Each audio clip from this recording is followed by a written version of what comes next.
ഒരിക്കലും നടക്കില്ല. കൂട്ടുകാരെ, എന്റെ ഈ കൈ കൊണ്ടാണ് ദല്ലാ ചേട്ടൻ ദിവസവും സമോസയും പൊറോട്ടയും ഉണ്ടാക്കി വിളമ്പുന്നത്.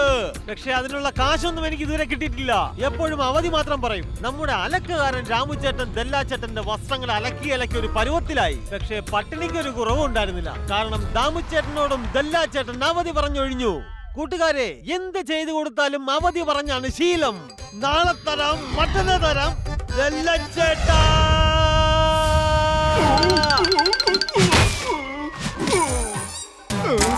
അയ്യോ, ആ മിമിക്രീന്റെ പണപ്പെട്ടി കാലിയാക്കിട്ടേ പോകൂന്ന് തോന്നുന്നു. മരത്തിൽ കഴിക്കുന്നതാണോ പണം?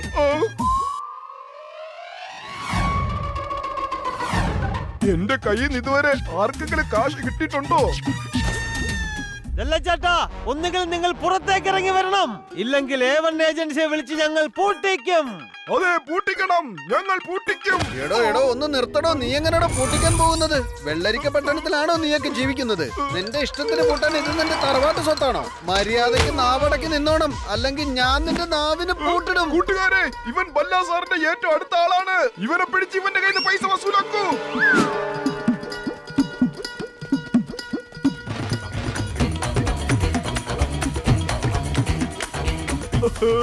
അങ്ങനെ പബ്ലിക്കിന്റെ ശ്രദ്ധ തിരിച്ചുവിടാൻ കഴിഞ്ഞില്ലേ? അത് ശരി, ഇത് ബല്ലാങ്കളായിരുന്നോ? ഇനി നിങ്ങളുടെ ശ്രദ്ധ എവിടെയാന്ന് ഞാനൊന്ന് നോക്കട്ടെ. അതേ ബല്ലാങ്കൾ, നിങ്ങളുടെ 100 രൂപ താഴെ വീണോ? എന്തോ? എന്റെ കാശ് 100 രൂപ, എന്റെ 100 രൂപ എവിടെ പോയി? പക്ഷെ എന്റെ പണം മുഴുവനും പെട്ടിക്കകത്താണല്ലോ. ദല്ലാ ചേട്ടാ, ഇനി നിങ്ങൾ ബാക്കി ഉണ്ടാവുമോ, കടം ബാക്കി ഉണ്ടാവുമോ? അതെ എന്റെ കൂട്ടുകാരെ, നമ്മുടെ ബല്ലച്ചേട്ടന് നാളെ ഒരു ദിവസം സമയം കൊടുക്കൂ. പ്രോമിസ് ആയിട്ട് നാളെ അദ്ദേഹം എല്ലാവരുടെയും കാശ് തന്നിരിക്കും, അല്ലേ ബല്ല സാറേ? അതെ, പിന്നെന്താ, തരാലോ. പൈസയോ? കാട്ടിൽ നൃത്തം ചെയ്യുന്ന മയിലിനെയും നഗരത്തിൽ വിലസുന്ന സൂത്രക്കാരൻ കള്ളനെയും ആർക്കും പിടികൂടാൻ കഴിയില്ല. ഭൂമിയിലോ ആകാശത്തോ കടലിലോ ആവട്ടെ, അഡ്വൈസി ബാബയുടെ കയ്യിലുണ്ട് എല്ലാ പ്രശ്നങ്ങൾക്കും പരിഹാരം. ഇന്നത്തെ പ്രത്യേകത എന്താണെന്നറിയാമോ? ആദ്യത്തെ അഡ്വൈസ് ഫ്രീ. ആദ്യത്തെ അഡ്വൈസ് ഫ്രീയോ? ഫ്രീ ആയിട്ട് കിട്ടുന്നതൊന്നും ഈ ബല്ലാ സാർ പാഴാക്കില്ല. അഡ്വൈസ് ബാബ, നാളെ പലരും കൊടുക്കാനുള്ള കാശ് തന്നിച്ച് വീട്ടിലേക്ക് വരും. പക്ഷെ കാശ് കൊടുക്കുന്ന കാര്യം എനിക്കൊട്ടും ഇഷ്ടമില്ലെന്നേ. ഞാൻ എന്ത് ചെയ്യും? പ്രശ്നം അല്പ ഗുരുതരമാണ്. പക്ഷേ ഈ അഡ്വൈസ് ബാബയുടെ കയ്യിൽ എല്ലാ സെറ്റിംഗ്സും ഉണ്ട്. മോനെ, വീട്ടിൽ ചെന്ന് നിന്റെ പൈസ എല്ലാം ഒളിപ്പിച്ചു വെക്ക്. ഒരു പ്ലാസ്റ്റിക്കിന്റെ സൂട്ട് കേസിൽ പണമെല്ലാം നിറച്ച് വെള്ളത്തിന്റെ ടാങ്കിൽ ഒളിപ്പിച്ചു വെക്ക്. എന്നിട്ട് എല്ലാവരോടും പറയ്, എന്റെ മുഴുവൻ പൈസയും കളവ് പോയി എന്ന്. സൂത്രം ഉഗ്രൻ. അഡ്വൈസ് കൊള്ളാം, കിടിലൻ. ഞാൻ ഇപ്പൊ തന്നെ ചെല്ലട്ടെ. അയ്യോ, എന്റെ കാശ് പോയേ. എന്റെ ജീവിതം തന്നെ തകർന്ന്. കൊണ്ടില്ല കൂട്ടുകാരെ, കള്ളം വന്നെന്റെ പണം മുഴുവനും അടിച്ചോണ്ട് പോയി. ദല്ലാ ചേട്ടന്റെ പൈസ മുഴുവൻ കളവ് പോയെന്നാ പറയുന്നത്. രാത്രി കള്ളന്മാര് വന്ന് എടുത്തോണ്ട് പോയതാ. എനിക്കെന്തോ മുഴുവനായും വിശ്വസിക്കാൻ പറ്റുന്നില്ല. ഞാനിനി എന്ത് ചെയ്യും ഈശ്വരാ? ദല്ലാ ചേട്ടാ, എനിക്കിത് പൂർണ്ണമായും വിശ്വസിക്കാൻ കഴിയുന്നില്ല. നിങ്ങളെ മുഖത്തൊരു കള്ള ലക്ഷണമുണ്ട്. അയ്യോ, എന്റെ കൂട്ടുകാരെ, എന്താ ഇത്? ഇവരെന്നെ സംശയിക്കുന്നത് എന്തിനാ? എന്റെ പണം മോഷണം പോയത് തന്നെയാ. മോഷണം പോയെന്നോ? നിങ്ങൾക്കിത് വിശ്വസിക്കാൻ വയ്യെങ്കിൽ ഞാനിപ്പോ നെല്ലും പതിരും വേർതിരിച്ച് കാണിച്ചു തരാം. സമ്മതമല്ലേ അങ്കിളെ? പിന്നല്ലാതെ, മോൻ തീരുമാനിച്ചാ മതി. അതെങ്ങനെയാ? ഓജി അങ്കിൾ ഒരു ലൈറ്റ് ഡിറ്റക്ടർ മെഷീൻ ഉണ്ടാക്കിയിട്ടുണ്ട്. ഇത് ഉപയോഗിച്ച് കള്ളം പറയുന്നവരെ പിടിക്കാം. ഒരു ഡെമോ നോക്കിയാലോ? മക്കളെ, നീ എപ്പോഴാ ഇങ്ങനെ ഒരു മെഷീൻ വാങ്ങിച്ചത്? എന്റെ അമ്മാവാ, എന്റെ കയ്യിൽ ഇങ്ങനെ ഒരു യന്ത്രമൊന്നുമില്ല. ഇത് വെറുതെ ഒരു സെറ്റപ്പ് ഉണ്ടാക്കിയതാ.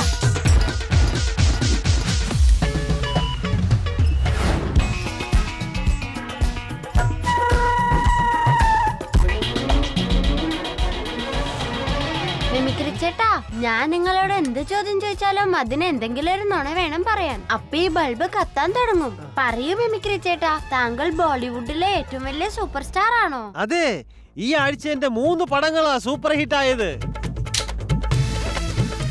കണ്ടില്ലേ, നിങ്ങൾ കള്ളം പറഞ്ഞ ഈ ചുവന്ന ബൾബ് കത്തും. ഇനി ഇത് ബല്ലാങ്കിളിന് പരീക്ഷിച്ചു നോക്കാം. അപ്പൊ അദ്ദേഹം പറയുന്നത് കള്ളമാണെന്ന് മനസ്സിലാവല്ലോ. അയ്യോ, എന്റെ മൊബൈൽ താഴെ പോയല്ലോ. മൊബൈലൂടെ എന്റെ മൊബൈൽ കണ്ടുപിടിക്കാൻ എന്നെ ഹെൽപ്പ് ചെയ്യണോ? എന്റെ ബല്ലാ സാറേ, പേടിക്കണ്ട, അത് ഞാൻ ഏറ്റെന്നേ. ദയവ് ചെയ്ത് ഇനി നീ എന്നെ അഗ്നിപരീക്ഷയിൽ നിന്ന് രക്ഷിക്കണം. തന്റെ ഈ ഭത്തീച്ചയുടെ നുണപരിശോധന യന്ത്രം എന്റെ കള്ളം വെളിച്ചത്താക്കും. പണം മോഷണം പോയതൊന്നും അല്ല. അതെ ബല്ല സാറേ, അങ്ങനെയാണെങ്കിൽ പിന്നെ ഒന്ന് പതുക്കെ പറ, ഒച്ച വെക്കല്ലേ, അല്ലെങ്കിൽ നീ ബല്ലയുടെ മാല കാറ്റിൽ പറക്കും. ബൽവന്ത്, എന്തെങ്കിലും ഒന്ന് ചെയ്യണോ? ഇവരുടെ മുൻപിൽ എന്നെ ഒരു കള്ളനാക്കല്ലേ പ്ലീസ്. നാളെ ഞാൻ എല്ലാവർക്കും കാശ് കൊടുത്തോളാം. ഓക്കെ സാറേ, എന്നാ പിന്നെ ഈ ബൽവന്ത് ഒരു സൂത്രം ഒപ്പിക്കാം. ഹലോ ഹലോ, പോലീസ് സ്റ്റേഷനിൽ നിന്നാണോ? സാറ് പറയുന്നത് സത്യമാണോ? ഓ താങ്ക് യു സാറേ, താങ്ക് യു. എന്റെ പ്രിയപ്പെട്ട കൂട്ടുകാരെ, ബല്ലാ സാറിന്റെ കാശ് കിട്ടിയത്രേ. അതുകൊണ്ട് നാളെ തീർച്ചയായും അദ്ദേഹം സ്വന്തം കൈകൊണ്ട് നിങ്ങളുടെ പറ്റ് മുഴുവനും തീർക്കും, അതും പലിശ സഹിതം. പലിശ സഹിതമോ? പലിശ സഹിതമോ? അതെ, നിങ്ങൾ എന്താ ഈ ചെയ്യുന്നേ? അവർക്ക് കാശ് കിട്ടുന്നായപ്പോ സന്തോഷം അടക്കാനാവാതെ ഭ്രാന്ത് പിടിച്ചതുപോലെ ആയിരിക്കുക. ബല്ലാ സാറേ, നാളെ നിങ്ങൾ കാശ് കൊടുക്കുമല്ലോ അല്ലേ? വരൂ കൂട്ടുകാരെ, നാളെ എല്ലാവരും കണക്ക് കൂട്ടിക്കൊണ്ട് വരണം. പലിശ സഹിതം തിരിച്ചു തരാന്നല്ലേ പറഞ്ഞത്? എന്റെ ബല്ലാ സാറേ, ഞാൻ സാറിനെ രക്ഷിക്കാൻ വേണ്ടിയല്ലേ പലിശ സഹിതം എന്ന് പറഞ്ഞത്. ബല്ലാങ്കിൾ, അങ്കിള് കാശ് എവിടെയാ ഒളിപ്പിച്ചത്? അത് നിനക്കെങ്ങനെ മനസ്സിലായി? അവൻ എന്റെ മരുമോനാ സാറേ. മോഷണം നടത്തിയവരെയും നുണ പറയുന്നവരെയും ഒരു സെക്കൻഡിൽ തന്നെ അവന് തിരിച്ചറിയാൻ കഴിയും. എന്റെ പണം, എനിക്ക് വയ്യേ, എന്റെ കാശ് മോഷണം പോയേ. എന്റെ ബല്ലാ സാറേ, നാട്ടുകാരൊക്കെ തിരിച്ചുപോയി. ഇനി നിങ്ങൾ അഭിനയിച്ച് കഷ്ടപ്പെടണമെന്നില്ല. അഭിനയമല്ല, ശരിക്കും എന്റെ കാശ് നിറച്ച സ്യൂട്ട് കേസ് കാണാതായിരിക്കുക.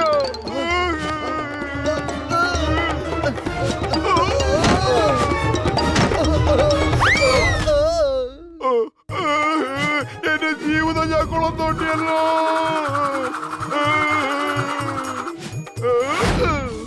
ബല്ലാങ്കിൾ, താങ്കൾ കാശ് ഒളിപ്പിക്കുന്ന കാര്യം ആരോടെങ്കിലും പറഞ്ഞായിരുന്നോ? അഡ്വൈസ് ബാബയുടെ ഐഡിയ അനുസരിച്ചാ ഞാൻ ഇങ്ങനൊരു കാര്യം ചെയ്തത്. അഡ്വൈസ് ബാബയോ?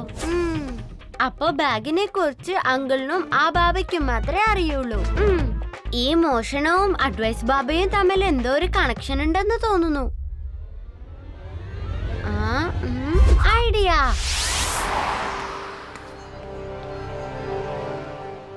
ബല്ല സാറിന്റെ ഓർമ്മശക്തി നഷ്ടപ്പെട്ടിരിക്കുകയാണ്. അദ്ദേഹത്തിന്റെ അച്ഛന്റെ സ്മരണയ്ക്കായി സൂക്ഷിച്ച ഈ നീല ബാഗ് കാണാതായിരിക്കുകയാണ്. ആ ബാഗിനകത്തുള്ളത് എന്തായിരുന്നു എന്നും ബല്ല സാറിന് ഓർമ്മയുണ്ടാവുകയില്ല. ആരെങ്കിലും ആ ബാഗ് കണ്ടെത്തി നൽകുകയാണെങ്കിൽ അവർക്ക് സമ്മാനമായി 5 ലക്ഷം രൂപ കിട്ടും. കാട്ടിൽ നൃത്തം ചെയ്യുന്ന മയിലിനെയും നഗരത്തിൽ വിലസുന്ന സൂത്രക്കാരൻ കള്ളനെയും ആർക്കും പിടികൂടാൻ കഴിയില്ല. ഇനി ആ 5 ലക്ഷവും എനിക്ക് സ്വന്തം. പാവം ഭല്ല സാർ.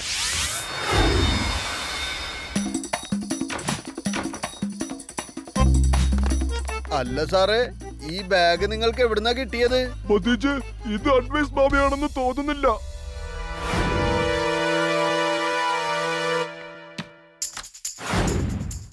ഈ കള്ളൻ എവിടെയുണ്ടെന്ന് ഇയാൾക്കറിയാമെന്നാ തോന്നുന്നത്. ആ കള്ളൻ എവിടെയാണോ പറയാൻ? ബല്ലാങ്കിൾ, ഈ ബാഗ് വേസ്റ്റ് കൊട്ടേന്റെ അടുത്തുനിന്നാ കിട്ടിയതെന്ന് ഇയാള് പറഞ്ഞല്ലോ. അകത്തെന്താന്ന് അറിയില്ലല്ലോ. ക്ഷമിക്കണം ചേട്ടാ, അങ്കിളിന്റെ ഓർമ്മശക്തി പോയതാ. ബല്ലാങ്കിൾ, ഈ ചേട്ടന് സമ്മാനമായി 5 ലക്ഷം കൊടുത്തേ പറ്റൂ.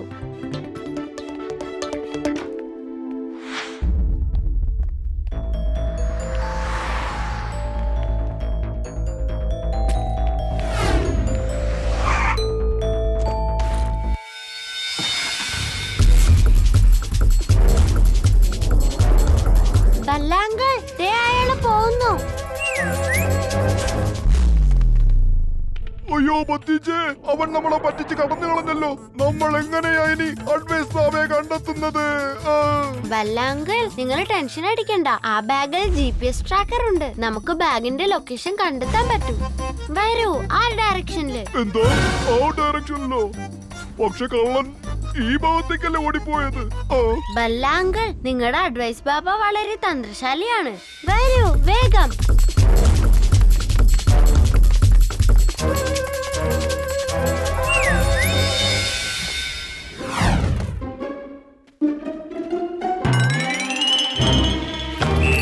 എടാ മക്കളെ, ബാഗിൽ കാശൊന്നുമില്ല.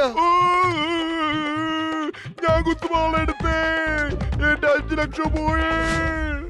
ഭതീജെ, നീ എന്തെങ്കിലും സൂത്രം ഉപയോഗിക്കുമെന്ന് എനിക്കറിയാമായിരുന്നു. അതുകൊണ്ടാ ഞാൻ പൈസ എടുത്ത ശേഷം ബാഗ് അവിടെ തന്നെ ഉപേക്ഷിച്ചത്.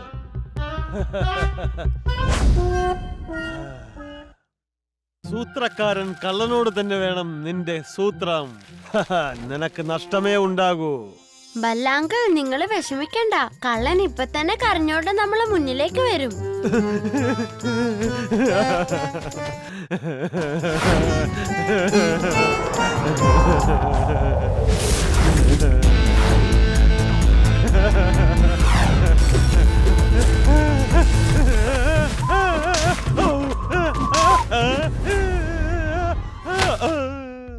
അയ്യോ, എനിക്ക് എന്താ പറ്റിയത്? അയ്യോ, ഞാൻ എന്തിനാ ഇങ്ങനെ കരയുന്നത്? കാരണം ഈ നോട്ടുകളിൽ ഗോജിയങ്കിൾ തന്ന കരച്ചിൽ സ്പ്രേ ഉണ്ടായിരുന്നു. ഒപ്പത്തിനവൻ വെള്ളം കുടിക്കും. ശരിയല്ലേ അമ്മാവാ? ഓയ് അതേ മോനെ അനന്തരവാ.